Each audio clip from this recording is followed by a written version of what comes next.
As a parent, I would want to know what's going on. But the integrity of the investigation has got to be paramount. The Punta Gorda police chief speaking out tonight as the search continues for the guy allegedly caught on camera just moments before torching a local 7-Eleven, killing a teenage employee on duty. Police say this man, 18-year-old Kyle Farisian, was killed after the arsonist set fire to that store. It's on Bow Harbor Boulevard. It happened on November 1st. Over the weekend, police searched a home on Deborah Drive. That's less than a mile from the crime scene in connection with this case.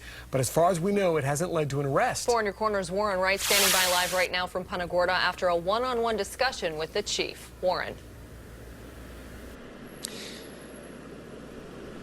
The chief of police tells me that Punta Gorda Isles is literally one of the safest neighborhoods in all of Florida. In fact, there hasn't been a homicide here in more than 20 years. But after the murder of the teenager who works at the 7-Eleven and the raid on a home just down the street, believed to be connected to the crime, residents around here say they feel very unsettled. Our son purchased the house here in Punta Gorda primarily because of its reputation for safety, security, calm. Judy Podhorn says that serenity in her neighborhood has been shattered. First, the murder of 18-year-old Kyle Farisian, who worked at this 7-Eleven just last week, and then the raid on her neighbor's house this weekend, thought to somehow be connected to the homicide investigation. It was very frightening, very frightening. A fully armored SWAT team descended on the neighborhood in the middle of the night and questioned the owner, who was not arrested. Punta Gorda Chief of Police Thomas Lewis. We did collect some things there that we're going to analyze and see where that takes us from there. Some people who live and work in Punta Gorda Isles are frustrated with what seems to be a lack of information, all the while police assuring them they're safe. It seems like, for some reason, they're not saying anything. So I asked the police chief to address that concern.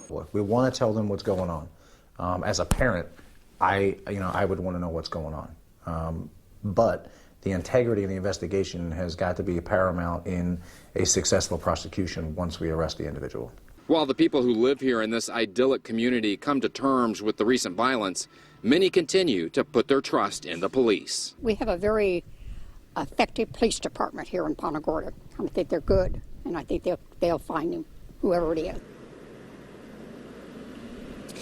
The chief of police says he wants to be transparent and hopes to release more information as soon as possible. So in the meantime, the entire Punta Gorda Police Department is devoted to pursuing this crime, as well as 2 Lee County, or rather Charlotte County Sheriff's deputies are focused on pursuing all leads. Reporting live in Punta Gorda Isles, Warren Wright, Fox 4, in your corner.